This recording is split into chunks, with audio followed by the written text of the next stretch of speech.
क्योंकि वो एक गाय की रक्षा करी है उन्होंने। अगर वो कह देते कि इधर गई है तो वो कसाई उसको पकड़ के मार देता। तो ऐसे जहाँ अपवाद की स्थिति आती है वहां पर यहाँ पर इनका प्रश्न था डॉक्टर साहब, इनका यहाँ प्रश्न था कि एक व्यक्ति को मार करके भाग रहा है और दूसरा व्यक्ति हाथ में कोई तलवार लेके के आ रहा है, उसको मारने के लिए जा रहा है, उस समय क्या करना चाहिए? गाय वाली बात नहीं बताई यहाँ पर उन्होंने। अच्छा, ये नहीं है। हाँ। अच्छा, मतलब एक व्यक्ति किसी को मार करके भाग रहा है तो उसको वो पूछे दूसरा कि इधर गया है क्या, तो हाँ। ये बात है। कोई दूसरा पूछे कि उधर गया है क्या, तो ये बात हाँ है। जी, हाँ जी, हाँ। हाँ, तो उसमें आप जो है मौन रहे, कोई दिक्कत नहीं, क्योंकि उसके साथ तो उसके प्रारब्ध के अनुसार जो होना है वही होगा, और उसमें आप मौन रहे, कोई दिक्कत नहीं। आप कहें कि मौन रहेंगे तो हमको मार देगा, आपको नहीं मार सकता। आपकी उम्र खत्म हुई तो ही मारेगा, नहीं तो वो नहीं मार सकता। आप चुप रह सकते हैं वहां पर। अपने मृत्यु के भय से झूठ बोलना भी ठीक नहीं है। हाँ, गाय को बचाने के लिए झूठ बोला उन्होंने, मतलब ना के रूप में सिर हिलाया, तो ये क्षम्य है शास्त्र में। किसी व्यक्ति को भी मारने जाए तो कोई आतताई मारने भाग रहा हो पीछे, तो उसको भी हम अगर इस तरह से उस व्यक्ति को बचाने के लिए यदि हम सिर हिला करके ना या हाँ कह दें तो भी वो क्षम्य है। लेकिन ये जो है कि वो किसी को मार के भाग रहा है तो उसके लिए हम उसको कह दें हाँ इधर गया है, तो ये तो हम उसका न्याय कर रहे हैं। वो हमें न्याय करने की आवश्यकता नहीं है, वहां पर हम चुप रह सकते हैं। वहां पे झूठ भी नहीं बोलना है और कुछ भी नहीं बोलना है, इधर गया ये भी नहीं बोलना। तो ऐसा नहीं करेंगे तो हमको मार देगा, आपकी मृत्यु होगी तो ही मार देगा, नहीं तो नहीं मारेगा। वो ये भी सोच हमारी सकता मृत्यु की है। चिंता नहीं है, हमें अपनी मृत्यु की चिंता नहीं है। वो मृत्यु तो जो आएगी आएगी, लेकिन उस समय उसको बचाने का हमारा धर्म है, चाहे वो हिंसक है। हाँ तो फिर आप झूठ बोल करके उसको बचा लेंगे।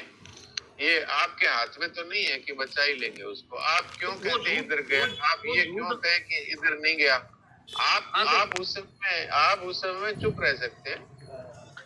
अच्छा, हाँ, आप झूठ बोल करके उसको बचा लेंगे, ये आपके हाथ में नहीं। जैसे अभी इन्होंने कहा झूठ मार के भाग रहा है और उसको बचा दूं, उसको बचाने के लिए उसको बताऊं नहीं, तो वो तो मार के गया, अत्याचारी है, हिंसक है, और वो यदि आपकी शरण में आता तब तो आप उसको बचाने का प्रयास करते, तब तो ठीक था, आपका उचित धर्म था।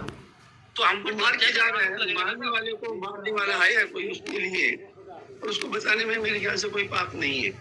नहीं, अपने उसमें चुप रहने में क्या नुकसान? दोनों तरफ से हमको हत्या का आरोप लगता है साहब। चुप रहने आप हत्या में शामिल हुए, एक तो उसको मार करके भागे, उसको नहीं बता रहे, वो गलती हो गई। यदि ये नहीं बताते तो वो उसको बचाने में गलती हो जाती है। हाँ, तो भाई इसके लिए हमको पूरी जानकारी है नहीं, इसलिए कोई विद्वान पुरुष से नहीं, आपने चुप रहने का जो कहा है ना साहब, वो चुप रहना ही उस समय सही रहेगा। मैं तो यही कहता हूँ, मेरा तो यही विचार है। जैसे श्रद्धेय सेठ जी को जब कहीं जाते थे तो कहते अभी भूख तो है, लेकिन वो अगला कह रहा है भोजन करो, हमें करना नहीं है, तो उन्होंने कह दिया प्यास नहीं है। इसकी जगह ये भी कह सकते हैं अभी इच्छा नहीं है। इच्छा तो है ही नहीं, भूख तो है पर वो खाने की इच्छा नहीं है, बस। लेकिन प्रभु फिर हम सबके घेरे में आ जाते हैं ना, अगर चुप भी रहते हैं तो उसके सबके घेरे में आ जाएंगे हम। हाँ, कोई बात नहीं, वो तो मैं कह ही रहा हूँ। यदि वो आप पे नाराज भी हो जाए तो भी आपको वो तभी मार पाएगा जब आपकी मृत्यु है, नहीं तो नहीं मार पाएगा। आप मौन रहेंगे तो आप धर्म की रक्षा कर रहे हैं, तो धर्म आपकी रक्षा करेगा, और आपको मार भी देगा तो आपकी सत्य बोलने के, सत्य पर अडिग रहने से आपकी नहीं तो हम झूठ बोलेंगे नहीं सत्य बोलेंगे, दोनों बात में साइलेंट रहना है, मुक्ति हो जाएगी। वहाँ चुप रहना वहाँ सबसे अच्छा है। लेकिन गाय के लिए शास्त्र में ऐसी बात आई है कि कसाई पीछे गाय के लिए भाग रहा है, उसको तो बचाने का धर्म है।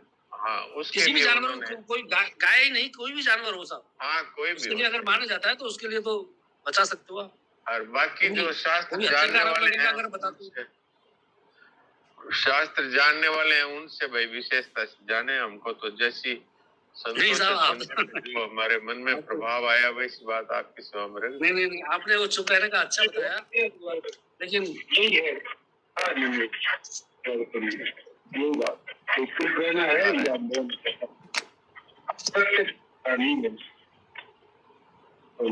नहीं, बहुत अच्छा है ये प्रश्न, तो बहुत ही अच्छा है, और इस विषय में अपने को स्पष्टता होनी चाहिए। और हमने तो जो कुछ सुना है उसमें यही है कि भाई अगर आप कहीं पर ऐसी स्थिति आ जाए तो मौन हो जाओ। जी सुरेश जी बोलिए।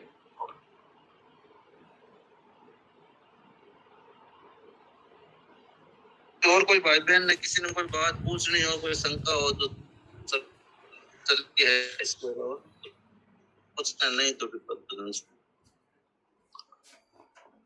आज जो पाठ हुआ है उसके बारे में डॉक्टर साहब कुछ बताए तो बढ़िया। अभी समय तो इतना नहीं बचा है, फिर भी एक खास बात जो मेरे मन में आई वो आपकी सेवा में रख देता हूँ। हाँ बताइए। अंतःकरण की शुद्धि की बात आई, अंतःकरण की शुद्धि की बात आई। इसमें बहुत ठीक कहा बद्री भाई जी ने, और महाराज जी ने यहाँ स्पष्ट कह ही दिया है कि अंतःकरण की शुद्धि के लिए सबसे बढ़िया उपाय है अंतःकरण को अपना न मानना। लेकिन इसके साथ एक उपाय और बताया है कि अंतःकरण की सम्यक शुद्धि के लिए एक परमात्मा का ही लक्ष्य जिसका हो जाता है तब अंतःकरण शुद्ध हो जाता है। ये दोनों ही बातें, उसको अपना न माने अंतःकरण को, और अथवा एक परमात्मा के तरफ ही बस मुझे तो यही प्राप्त करना है ऐसा लक्ष्य हो जाएगा, तो कितना भी अशुद्ध अंतःकरण था वो सन्मुख कोई जीव मोय जब ही जन्म कोटि यज्ञ नासितम, तो उसका अंतःकरण शुद्ध हो जाएगा। ये बात कहने की मन में आई थी जो आपकी सेवा में रख दी। तो अभी समय